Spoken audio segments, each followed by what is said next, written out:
नमस्कार, सादर जय जिनेंद्र। क्षमा ब्रेकिंग जैन न्यूज प्रतिदिन प्रातः, दोपहर एवं रात्रि में देश भर से संपूर्ण जैन समाज से संबंधित सही और सकारात्मक समाचारों के लिए देखना और सुनना न भूलें। साथ में आपसे विनम्र निवेदन है कि यदि आपने इस चैनल को सब्सक्राइब नहीं किया है तो कृपया अवश्य कीजिए और शेयर और लाइक करके धर्म प्रभावना में सहयोगी एवं सहभागी बनिए।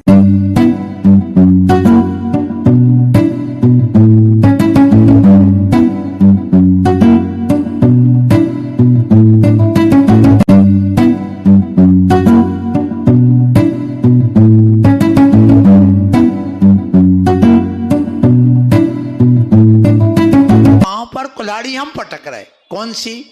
जैसे ज्योतिष हमारे यहाँ है ही नहीं।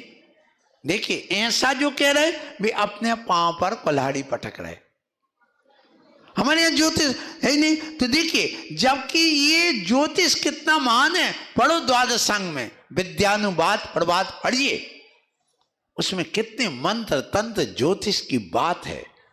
जबकि दुनिया के जितने भी मंत्र तंत्र हैं ये सब जैन दर्शन से गए हैं और तुमने मिथ्यात कह करके एक तरफ पटक दिया उसको, ये ध्यान रखिएगा। तो जो अष्टांगन महानिमित्त जैसे भौएं देखी, भौएं देख करके बता देगा कि नारी किस स्वभाव की है। फिर इसके बाद में आंख देखी, उसके अंग देखे, ओंठ देखे, स्वर देखा, व्यंजन लक्षण जैसे हमारे इसमें ये जैसे देखिए ये ध्वजा बनी हुई है, मैं आपको बता देता हूँ। यहाँ से देखो ये पूरी एक रेखा गई है, ये रेखा, और वहाँ से ये जा करके ऐसी ये पूरी ध्वजा ये बनी हुई है यहाँ से ये। अब ये कहलाती है क्या? ये निमित्त कहलाती, ये ध्वजा बनी हुई है। अब इससे पता चलता है, ये निमित्त कहलाते, इनसे पता चलता है, और ये दाएं हाथ में बनी हुई है। और इसी को देख करके मैं आज एक बात कहना चाहूंगा। आचार्य गुरुवर विद्यासागर जी महाराज के संग में एक महाराज थे, मुनि महाराज, उनको ज्योतिष का बहुत ज्ञान था। उनका नाम था ओम सागर। क्या नाम था? ओम सागर। जब मैं 1980 में उनके पास पहुंचा, मैंने कहा महाराज आप बहुत ज्योतिष जानते हैं, जरा हमारा भी बता दो क्या भविष्य होगा। तो उन्होंने मेरा हाथ देखा और पैर में तिल और गज रेखा देखी। उन्होंने एक ही बात कही थी, तू साइंटिस्ट बनकर के या तो विदेश चला जाएगा या मुनि बन जाएगा। बस उनने दो बातें बताई थी उस समय। लेकिन उन्होंने ये भी कहा कि तुम्हारे मुनि बनने के भी चांस ज्यादा हैं और बहुत ऊंचे पद पर जाने के बाद आज मुझे वो चीज याद आती है। ऐसे एक नहीं कई ज्योतिषाचार्यों ने बताया। जब मैंने कुंडली दिखाई एक ज्योतिषाचार्य को, मैंने कहा मुझे 20 साल हो गए एलक बन करके, मुझे मुनि क्यों नहीं बन पा रहा, मैं क्या वजह है, मेरे ऐसा कौन सा इस ज्योतिष में दिख रहा है। तो उन्होंने एक ही बात कही कि तुम्हारी जो कुंडली है इसमें राजयोग है। राजयोग जब बनता है तो वो उच्च पद पर पहुंचता है। तो आप या तो यहाँ दीक्षा होगी नहीं विद्यासागर जी गुरुदेव के, यदि होगी तो आप आचार्य पद पर पहुंचेंगे, और जहाँ होगी वहां पर पहुंचेंगे। तो हुआ यही था कि जैसे मेरी मुनि दीक्षा हुई और अभी नंदन सागर जी महाराज क्या बोले कि 20 साल पुराने हमारे संघ में कोई मुनि नहीं है, और ये वास्तव में ये इतना ज्ञान है, 2-3 महीने हमारे साथ रह करके और ये हमारे संघ में साधुओं को पढ़ाने लायक हैं, इसलिए उपाध्याय पद दिया जाता। और तत्काल मुनि दीक्षा होती, उन्होंने ऊपर अपने बाजू में सिंहासन पर बैठा कर चौकी पर कि ये हमारे संघ के उपाध्याय हो गए।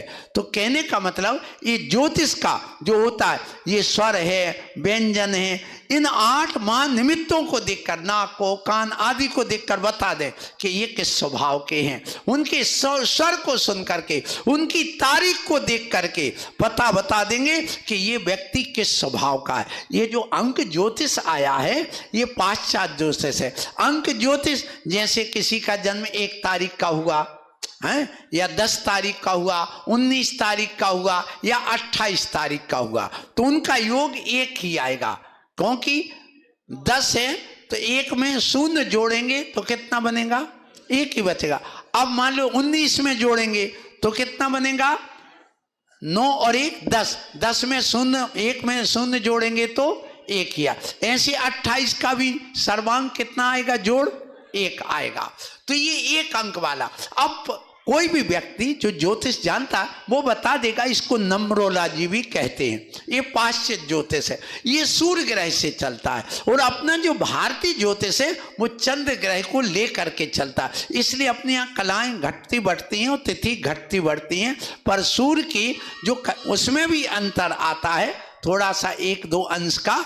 इसलिए वह 4 साल में एक उनका दिन बढ़ता है। किसमें कैलेंडर में। और अपने यहाँ 4 साल में 1 महीना बढ़ता है। जैसे अभी इस साल जेठ का महीना 2 होने वाले हैं, इस साल जेठ के महीने 2 होंगे, तो ये अंतर होगा। कार्तिक से अभी चैत से लेंगे तो उस समय लेंगे। तो मतलब ये हो गया कि ये ज्योतिष का अपना एक प्रभाव होता। तो ये बता देते कि 1 अंक वाला है तो ये व्यक्ति अकेलापन महसूस करता है, ये व्यक्ति अकेला रहना चाहता है, उसको ये लगता मेरा कोई नहीं है, मेरा कोई साथ नहीं देता है।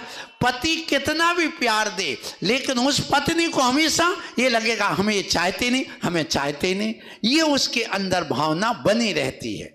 और दूसरा हमारी ध्यान ही नहीं रखते। अब जब 2 अंक वाला होता है तो उसको लगता कोई वो निर्णय नहीं ले पाता, वो हमेशा दूसरों की बातों में जल्दी आता है और उस हमेशा दुविधा में रहता है, ये करूं कि नहीं, वो वहां जाएगा कुछ उसके साथ हो ना जाए, ऐसा ना हो जाए। ये 2 अंक वाला। अब 3 अंक वाला जो होता है वो अपने सेल्फ डिपेंड रहना चाहता, वो निर्णय लेना चाहता, किसी के हस्तक्षेप उसको पसंद नहीं आता, वो इंजीनियर आदि एडमिनिस्ट्रेशन को लेकर के अपने कार्य में बढ़ना चाहता। 4 अंक वाला उसका भाव अलग। अभी हम उसके बोलने के लिए नहीं बैठे, लेकिन बता रहा हूं कि ऐसी बात आती है। अब ऐसे 9 अंक तक कुल बनता। अब 9 अंक वाला उसको पानी में, युद्ध में एक अलग रुचि होती है और उसको भयभीत होने का एक अलग स्वभाव उसका होता है। और उसके लिए जैसे गुलाबी है, लाल है, ऐसे रंग पसंद आते। 6 अंक वाले को नीला, लाइट, आसमानी आदि और पिंक और ये आपका वाइट कलर ही पसंद आते। अब कौन से कलर अच्छे होते, कौन से बुरे होते, ये भी बताएगा कि अब जैसे मान लो 3, 6 और 9 इनकी मैत्री होती। आप देखना जब ज्योतिष में देखते हैं तो 3, 6, 9 अंक जिसका आता है जन्मांक, और एक भाग्यांक बनता है। भाग्यांक बनता है कैसे, जैसे आपकी जैसे कोई की तारीख 24 तारीख का जन्म हुआ तो उसका जन्मांक कितना हुआ, 6। कितना हुआ, 6। अब फरवरी में हुआ तो 6 और 2 कितना हो जाएंगे, 8 हो जाएंगे। अब उसमें 1900 सन में हुआ तो 9 और 1 10, एक और जुड़ जाएगा तो कितना हो जाएगा, 6 और 2 8 और 1 9। अब उसका भाग्यांक कितना आ गया, 9 आ गया।